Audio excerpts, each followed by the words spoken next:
Our guest today is Yessie Soul, a former New York City public school teacher and founder of the Joyful Learning Academy. Joyful Learning is a self-directed learning center for homeschoolers in the Dumbo area of Brooklyn, New York, that also provides after-school enrichment and tutoring services to local learners. I had the chance recently to meet Yessie and visit her beautiful learning center, and I'm excited for her to share more about her journey toward alternative education models and education entrepreneurship. Yessie Soul, welcome to the Liberated podcast. Hi, Carrie. Thank you so much for having me here today. I'm really excited to share my story that potentially can empower other families. I think it will empower other families. It's such an inspirational story, your journey toward creating this learning center, or what some might call a microschool today. That's sort of the catch-all term for these kind of decentralized alternative learning spaces. But your journey began kind of pre-2020, as did a lot of other kind of education entrepreneurs. And of course, this education trend and these intentionally small education models are becoming increasingly popular over the past couple of years. So it'd be great to hear more about your journey toward creating joyful learning. But I'd love to start with your larger journey of coming into education, becoming a public school teacher. What was your motivation and pathway toward that? Well, it's interesting because as far back as I go, I've always enjoyed guiding, right? Whether that was in play, pretend play, and so on. But I went to college in the early 2000s, right? Like 1999, 1998 till about 2002. And I used to be a resident assistant there way back then. And I knew that I wanted to get into education. At that time, I was doing art education, and I got into the teaching fellowship. And around that time, when I was looking at alternative ways to get into teaching fellowship was an option at the time. So in that experience, around that time, there was a big move towards No Child Left Behind. And so there were a lot of companies at that time that were interested in sharing some guidance and some support, whether that was through after school tutoring or extra services within the schools, but they were always contracted by the Department of Ed. So they wanted to support this overall No Child Left Behind Act. And I was working at a company at that time that provided after school tutoring, and they had a great structure and so. But around 2014, I got into the teaching fellowship, and I felt, like many of us who puts a Superman cape or Superwoman in my case, to try to make change from within.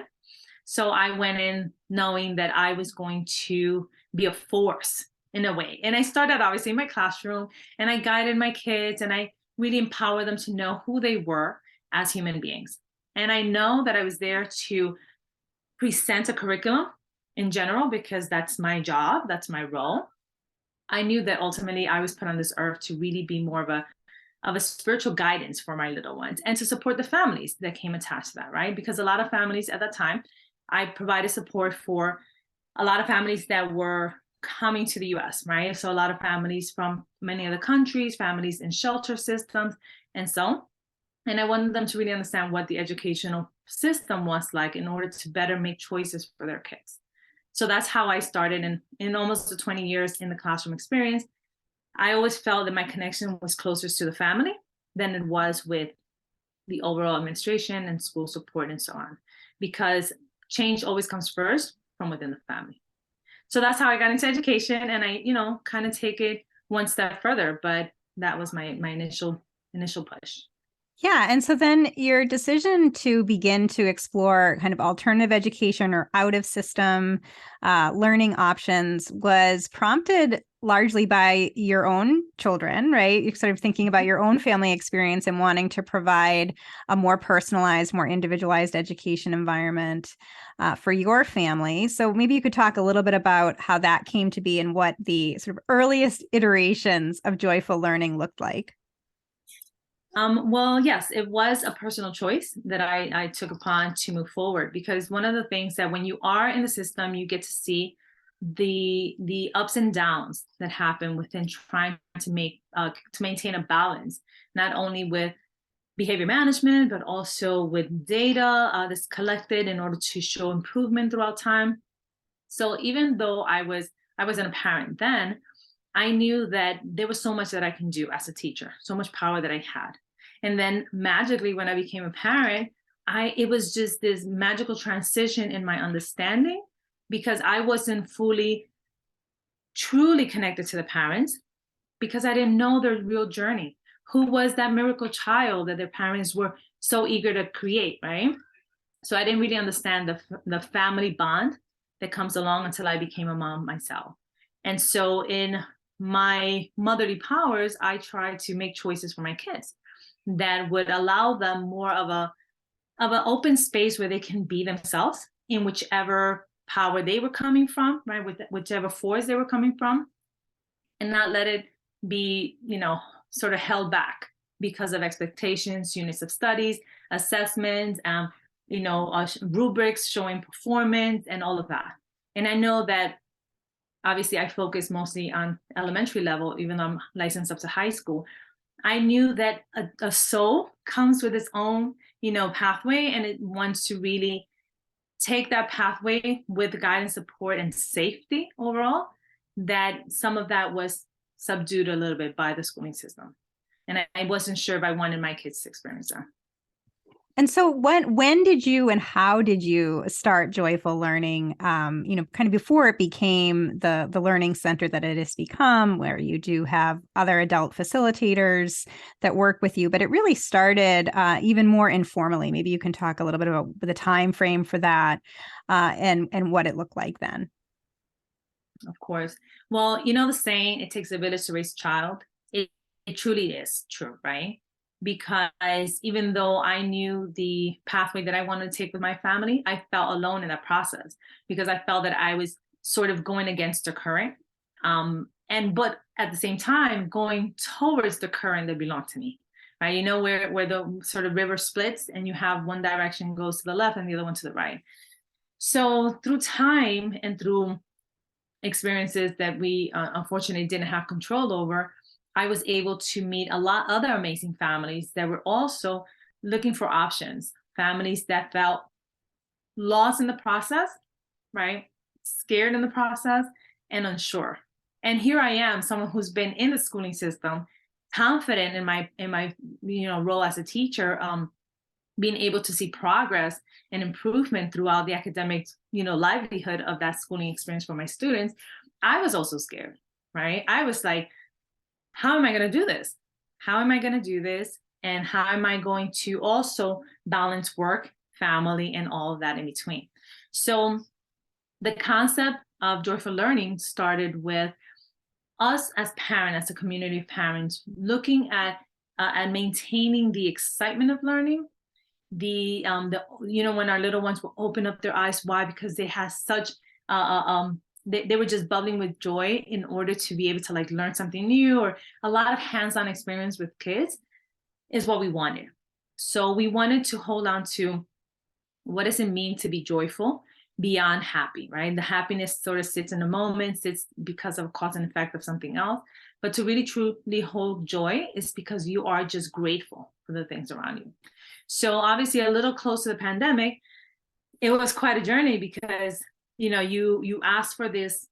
It's almost like you put a prayer out there and you say, I wish that I could, or I would love to connect with families that, how can I, right? So you're putting all these thoughts and questions and it was it just became a lot faster, that experience, right? Because the pandemic really pushed people to prioritize what makes sense for them, what makes sense for the lives of their family and their loved ones, and how the overall system, which has always been thought to be this really strong structure, was wobbling and shaking. So at that point, it was like, we were presented with the opportunity. And so we started a group of families. We would meet informally at my place. And, I had brought in a person who was also well experienced at that time. She was already retired within the schooling system. So she had the love for teaching, even if she wasn't in this structural format. And so that was sort of the beginning of Joyful Learning. Right. So sort of from this kind of informal homeschool collaborative and collection of like-minded families to then meeting more consistently, but again, in kind of a private home environment to ultimately leasing this incredibly beautiful space in Brooklyn with these sort of exposed brick and lovely light that shines through these, large windows and just wonderful learning materials and tools. It's a very kind of peaceful, calm, nurturing, learner-centered environment that you've created. And I wonder if you can talk about that process of going from kind of a living room into a leased space. That's a big step, right? That must have taken a huge sort of leap of faith for you as an education entrepreneur. What was that like? It was as you were expressing that. By the way, thank you for having been present in this space. It's always been our goal to just make it very homey and very comfortable, not threatening in any way. Obviously, I've been in and out of many public schools as I've supported, and it's always missing something, right? It's always missing more and comfort. So when we were meeting in my place, obviously, it doesn't have that many large, amazing apartments that one can live in. So it was a little bit tight, and so I was able to reach out to my community and see where the balance can be done, right? Because we talk about the whole community as a support structure. I was able to connect with musicians who formally rent out spaces. They may use it in the evening. I worked out deals like, hey, can we potentially use it during the day, and so on.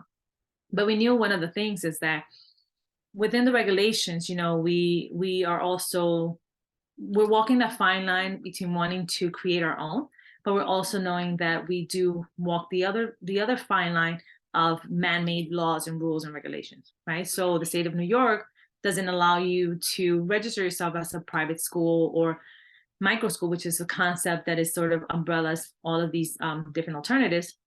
So we couldn't offer Monday through Friday. And the problem with that is that, schooling systems were developed in a way where parents work and kids have a safe space to go. And there are a lot of amazing schools, amazing teachers and administrators that are doing their best to create sort of a, progressive, more independence format as to how they're going to run their school. But it doesn't work all the time. So we wanted to create a space that didn't have all those constraints, and we were not test driven. So we were not looking at structure in the formation of curriculum to support the child based on a grade level. Because a child may be a kindergartner, first grader, second grader by, and I use that in quotes, because it allows for curricular structure and for scaffolding, right? So moving up on that. So when we went from my living room to a larger space, I literally just jumped in and I said, it's sink or swim. We're going to do this, right? So I took out my savings from my account. We all know the banking system is a whole different array of questions and conversations, but it wasn't really doing much for me sitting in a savings account. So I went about and I was able to, because we were already in a space within the building. And so I was able to get in contact with management and explain to them the structure of what I wanted to do. And obviously, there are different ways of structuring a group of people. You can say you are an association of members who are joining in a collaborative idea or move. And so you're able to be better structured for people that do have commercial spaces, right? Because they often think about liability. They think about other things that are connected with children, which is sort of the, hey, but because we're, like I said, we're not a mini school, we're not a daycare or anything like that, it allowed us to sort of formulate ourselves and our organizational documents around who are we as a community space. How do we coordinate workshops to empower parents around parenting support groups, but also how do we create engaging fun shops for our little ones, right? So that they are also collaborating within a social group in order to enrich their homeschooling experience. So a lot of families that we support are families that are homeschooling, but are also looking at alternative and extracurricular support. So I do have families who are still in the traditional school setting, They may come to us for academic guidance. They may come to us for other therapeutic sort of formatted groups because, obviously we don't follow a set curriculum. The word curriculum has this sort of heaviness to it, but we don't have a set prescribed curriculum that we use. Usually what we do create in our space is we have the children are always centered. So the children are the ones who are our guiding force. We will create ideas and topics and things that really light up their light, right? And so we create thematic units and we create activities and hands-on projects around that. But ultimately, it's always with the idea that we're not replicating school, right? So we are doing it with the form of love and care and excitement for learning. But also, what does it mean to be applied in the real world? So when I went from my living room to this space, I had to consider all of that transitional learning that we had to do, but also all the unlearning that we had to do, particularly for the families and parents that wanted to be part of this group. We had to unlearn a lot of overall social expectations, and then we made it happen. You have definitely made it happen. It really is a stunning space. And I think it's interesting you bring up some of the regulations. There's sort of, if you wanted to be a private school, certain things that you have to do. You really wanted to stay focused in the homeschooling world because you wanted that family connection and have the family as sort of the key center of the learning experience. And the way homeschool laws are written in New York, that means that more than half of the time in a homeschool family, can't have their learning take place outside of the parents. So that's where you're more of this part-time homeschool resource center where families can drop off their kids a couple of days a week, but no more, can't be sort of a full-time schooling alternative the way some of these programs are in other states that have sort of broader homeschool regulations and allow for more of that flexibility. And so in that sense, even though you're able to be open, 4 or 5 days a week, the families themselves choose to come 1, 2, or 3 days a week. And then if they want to have more time, the parents come with them if they want to have kind of additional time there with you at Joyful Learning. But that the expectation is on the parents to be present for anything more than that kind of 50% time period. And you have parents that drive significant distances to be at your program. Why do you think that is? What do you think is so special? Yeah, we do. We have a lot of amazing families that do travel, not only across boroughs, but also across city lines, I guess. So I think one of the biggest part of what we're doing is the concept of empowerment, right? When we take away your option to make choices, then somebody else has to make those choices, right? And school districts, board directors, whatever, within the educational format, somebody has to make the decision, right? So they are making the decision maybe with everyone in mind. You're not always going to please everyone, right? So the idea that we provide an enrichment center and resource space as well. So we have a lot of teaching guides and a lot of more structural ones if parents want assessment based and they want to know what grade is my child reading. We focus on the skills. So we would potentially do formal assessments, particularly in the homeschooling community between the grade 4 and grade 8. They would take alternative year assessments, both beginning and middle of the year and end of the year as well, to look at the growth. But also within high school age kiddos, they will go between 9th grade and 12th grade, take an assessment at the end of the year to show growth and progress. So for us, I think the commitment for a lot of families is that they are part of that journey. They're part of that experience. And obviously people have been homeschooling for many, many, many, many, many years, way before even the pandemic. And I think the pandemic created this illusion of control for families because they were taking control temporarily, right? So they were saying, well, what's happening now? I have to figure it out. So there were a lot of learning pods that were created. So the concept of pods and collectives and co-ops and all of that was thrown around gently. Not gently, they were just thrown around in many different circles, but people may not have understood the commitment that it takes really to put something together. And so we also didn't want to have the bigger regulatory hands within Joyful Learning from, bigger entities saying, hey, you know what, this is how you're supposed to do it and so on. It becomes a true collaborative across parents, and so we've empowered each other to do other things, right? So parents oftentimes join in what we consider family circle. We do one big family circle a month. And we all know that the term family circle is usually your immediate family, but this comprises everyone in the community. And we do cooking sessions for the kids. We do sewing sessions. We do anything that's going to be teaching them life skills that they're going to take beyond the academic world, right?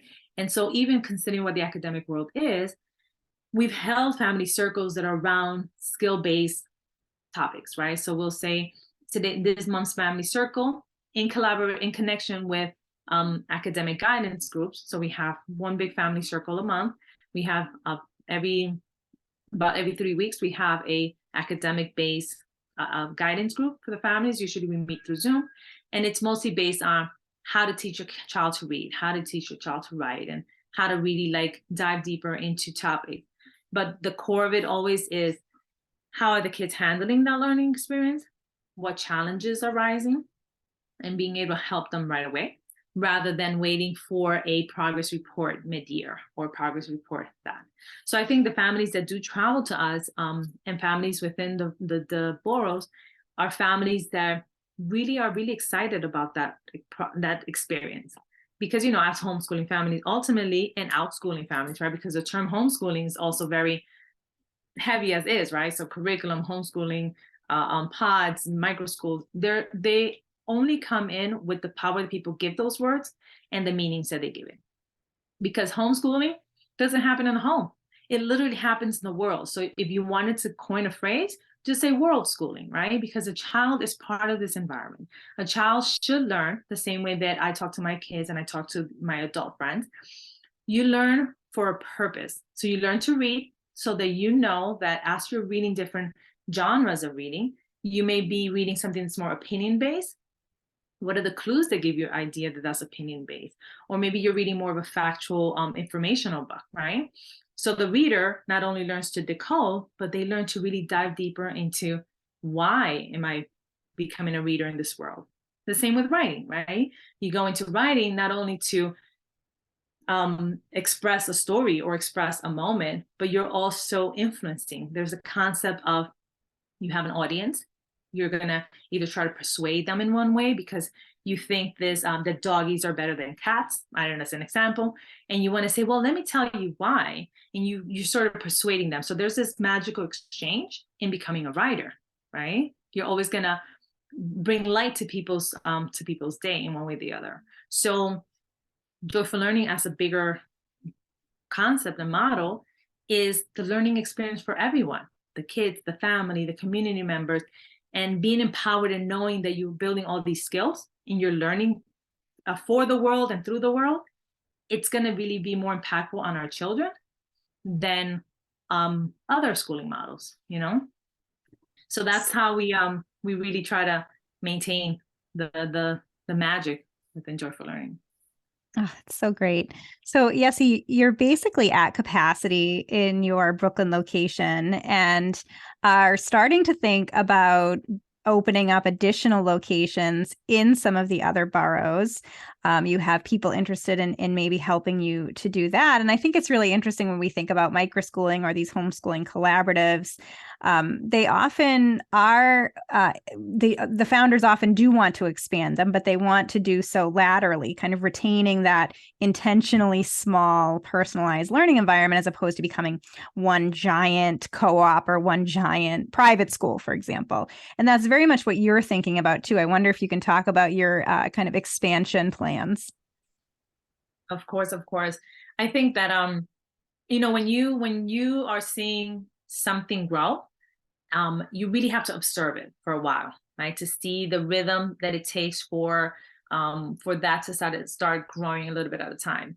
And we have had ups and downs in that experience, right? And oftentimes I've fallen back to be a team of one, right? Because maybe one group didn't work out, maybe the next group did, and so on.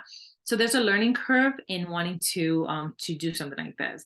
But one of the things that I felt was, in my own personal experience, was the moment that I knew that, okay, when you just know something, but you haven't seen those signs, and you put out a prayer and you're like, oh, let me see the signs, and then the signs start coming and you're like, is this a coincidence? Is it a coincidence? And that kind of comes up when a family really wants to be able to create a community. There's a big investment, so I think that for anyone, investment in time, right, investment in emotions, and investment in many different ways, right? So for myself, I knew two things. When I let go of control, of thinking that I had to fit this mold of, I go to school, I go to work and my kids go to school. When I let go of that as a concept within myself and my family, and we chose to say, you know what, we're gonna do this, and then we're gonna make it happen. We still have another 10 years or 12 years. Our boys were very young at the time. That when I let that go, it allowed me to sort of open up my imagination and say, okay, how can I make this work? So I started doing a lot of research to find out, like, what are the best ways to, and I followed other groups that may have started before, and I kind of learned from their experience, that I was able to say, well, you know what, let's make it happen. So I took out all my savings, like I said earlier, and I said, let me just do it. So another part of that experience is that as I motivate parents to, I take that back. I don't motivate them because I'm not, persuading them in any way. They usually come to me with needs, and I just have a honest conversation about, like, hey, how's it going? What do you see? When they tell me what they see for the future of their child, every parent wants their child to be happy, to be joyous in whatever pathway they take. Money and all of that is going to be a concept that they're going to grow into and say, how do you manage your success? How do you define your success? But families that want to be able to put this together, a big part of it is going to be, are you committed? Right? Because there are going to be moments where you're like, how and why. Your child should always be the center of that why, right? Like, my kids are my why. Like, anybody ask me my reason, they're my why, right? Because I made this happen for them.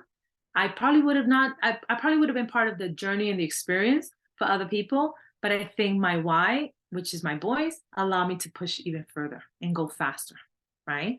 So considering growing Joy for Learning, I want that to always be the essence of the structure as you move on, because there is going to be a guidance of, as Joy for Learning, let's say like Brooklyn group, whatever. We go to Queens, for example, or we go into White Plains, upstate, or we go to Long Island.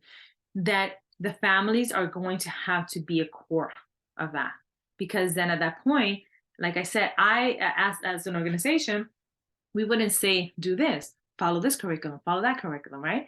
So they need to know who their kids are, because that curriculum and that program and those activities and those projects and so are going to be highly based on the kids and the culture that they're coming from, and the traditional heritage that they want to express and flourish and allow to grow. That's going to be part of their curriculum of their study, their unit of study, right? So for myself, I envision this growing with core groups in different areas, And now is really the time, right? I mean, there's so much interest, I feel, in alternative education models, in family-centered learning models, and looking beyond the traditional classroom. And I wonder, what you think about that, Yessi, somebody who had been in the public school system for many years and now kind of building something outside of the system. What do you see sort of as the future of education? Do you think it will look more like individual education entrepreneurs like you kind of gathering together with families to build something new? Do you think that the traditional system will change from within? Or what do you think is sort of the intersection of those two? It was interesting, as I noted earlier, people have been homeschooling for decades and centuries and so on, right? It was how education was shifted at a certain point in our history to better adapt to the needs of the people at the time, right? So the both parents going out working, kids maybe not having homes that may have been as comfortable or as safe for them, right? So schooling became sort of this bigger structure of dependency around care and safety and stuff. So that's why I understand that it has a purpose. And I think that moving forward, I'm not sure that that will ever be dismantled, because now it's a lot bigger than it was then. And I think the core of it is creating this illusional support that goes beyond what's happening, right? So I foresee that there's, obviously the pandemic has put a magnifying glass over our educational system overall across the USA, and even looking at what other countries have done and models that other countries use, where kids are in school 4 hours out of the day, for example, right? A big chunk of those 4 hours, they're outside and they're experiencing the world, and they're not sitting in seats, and they're moving, and that is honored, right? The movement, the need to explore, it's honored for all the kids, right? But we now have a moment to reflect back into the schooling system in the US as a general place. It has its flaws. It also has its strengths, right? So ultimately, I think that maybe that can have a moment of reflecting and see like what's working, what's not working. And teachers are amazing and administrators are amazing at taking a moment, pausing and reflecting, right? But the bigger reflection is going to have to be done outside of the school building. We're talking about bigger districts and bigger cities and bigger, so those people may not reflect the same way as the person who's right in front of a child, right? And the one who's right in front of the child should be the one to really to make more of those decisions, right? Because they're more hands-on. And I think that years ago when I first started I became a teacher, there was this pyramid. Like it was a pyramid, it was an illustration that showed you in the pyramid model what were the different subgroups, like who was the chancellor and the, so on, like all the roles. And teachers were not even there. Like literally the last one was the at school administration, right? So now what I want to do is even step back from the teachers, right? Like who are the parents? How's the family? What's the support, right? Because a parent is always their child's first teacher, whether they are the main caregivers or they are a reflection of a parent who may not be as present. They're always their child's first teacher, because they get to the child gets to mirror against those behaviors and those actions and those kind of words and the language and the culture and all that.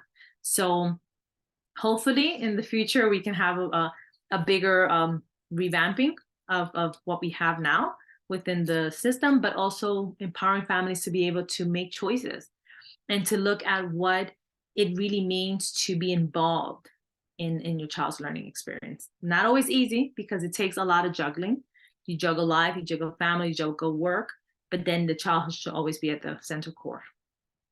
And what do you think about kind of the future of these choices, the future of more places like Joyful Learning or some of these other kind of decentralized education models? Are you hopeful that more of those will sprout in New York City and beyond? Or what is your kind of sense of alternative education models more generally? Okay, that's a great question, because I think that that's a question that really, brings up a lot of thoughts for people, whether they are on one side or the other. I think that that question in itself creates worry for some people, and that question creates excitement for others, right? Because as groups and community-based organizations grow, that there's always going to be regulations, right? And those regulations may impede a group from really diving into more of an exploratory kind of learning experience and so on, right? I think obviously key safety factors should always be in place.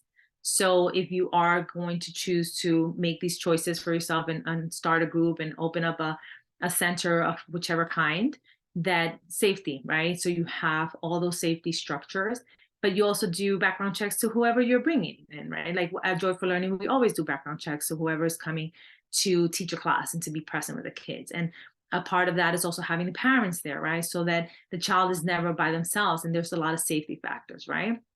But also liability issues. So where, you're considering as like, what's the space that you're getting? Is it safe for the kids? Can they go up and down the stairs? I know New York State has set rules and regulations that are either enforced by the Office of Mental Health and Wellness, or they may have the Department of Health, that they will have their checklist. If you're someone who's very interested, get that list, right? Print it out. Follow those regulations to your own best way. If you want to keep certain umbrella, right? Like certain things of saying, well, we're a safe space. Look, we train all of our staff for CPR. We have, insurance. We have our safe space. We have our fire extinguishers. Our exits are labeled and all of that. But then another side of that is saying, well, if you are running from if you are organizing it within a family's home, you will still want to take you want to put forth those same questions about safety, right? So no matter what, if we see this grow in a way that it can grow, ultimately it's about providing a safe learning environment that the families can be connected with, and you can guide them in that, right? So we obviously service a lot of homeschooling families, but for families who are going to traditional school and they come to us for other activities, it's also about providing a space where the parent can be at ease, that the child is engaged in, performing in. It's a space that always holds the child first and allows those exploration activities and so on to be part of that child. So ultimately, it's a fun, joyful moment. So yeah, like I said, there are ups and downs as to like how things can move forward.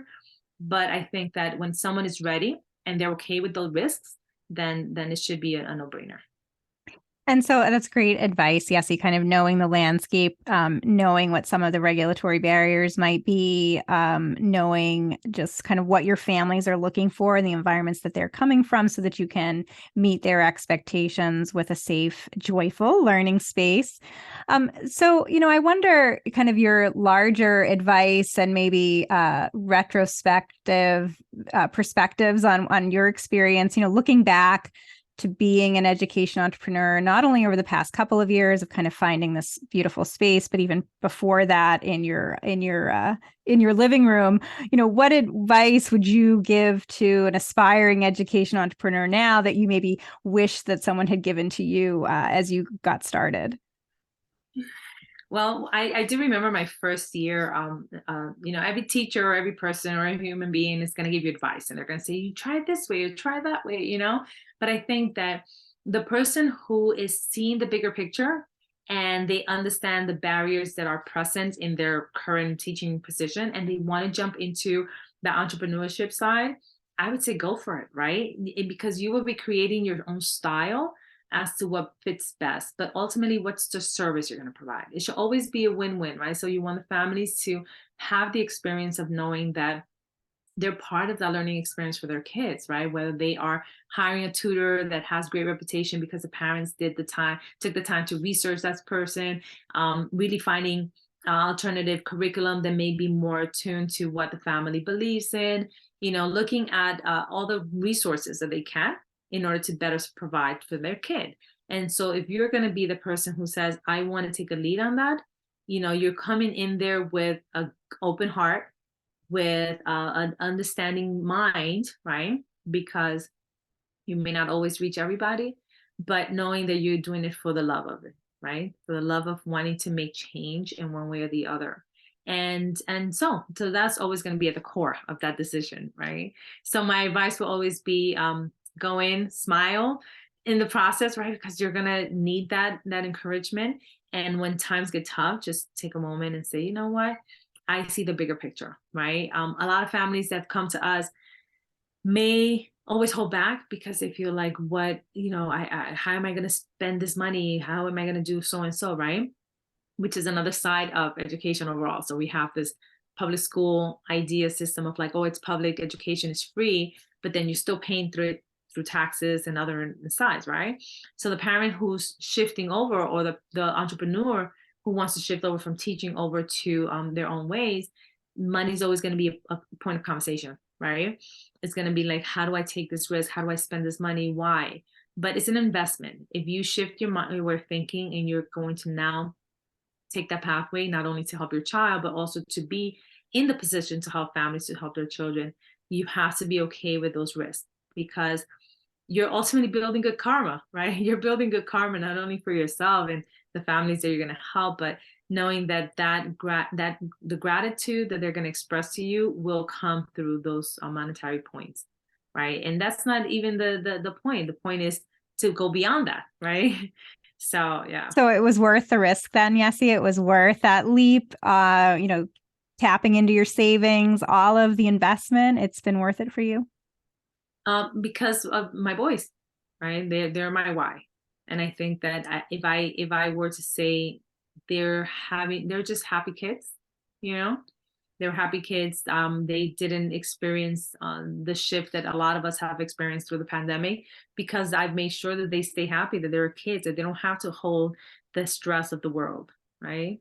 And so for me, investing in them, number one, has really shifted my way of thinking, to be able to say what options are there to always keep them happy, right?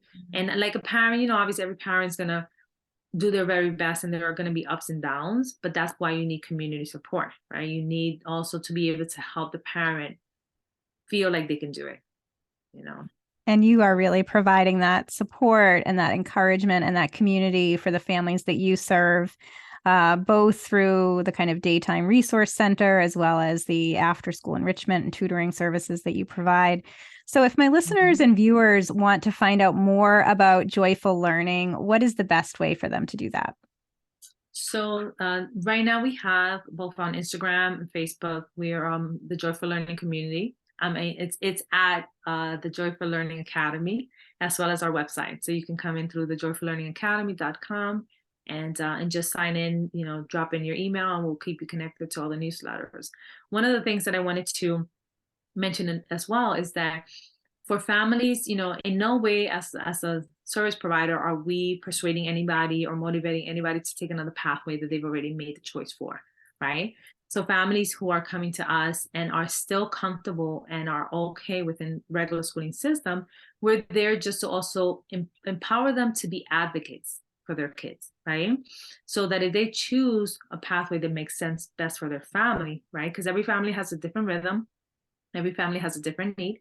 So families who rely on the schooling system for that care for longer hours because they work a lot of hours, that I want them to have the power to voice when their child needs help, right? Be the advocate for your child no matter what. So if your child needs academic intervention, be able to speak to the teachers and the administrators in a way that would create a better connection so that your child can get those support and services, right? Like, how do you get a child evaluated, for example, who may be struggling in one way or the other? So our point is to say, how can each parent, no matter what pathway you take, empower, the family? And so for Joyful Learning, we're also on Instagram and Facebook, as I noted, our website as well. And, if you send us a message or email request, we'll do our best to get back to you and share how can you as a parent, or how can you as an entrepreneur who wants to be able to take this, how can we model this for you to be able to take the same pathway, right? Because ultimately that choice has to be done, and it's going to be done. It was already made. The choice was already made, or it's in the process of making it happen. I love that, Yessie, that you're really empowering families, whether they are leaving a traditional school system or choosing not to go into the system to begin with, or whether they are in the traditional system and wanting to have that additional support and empowerment. Yessie Sol, thank you so much for being on the Liberated podcast.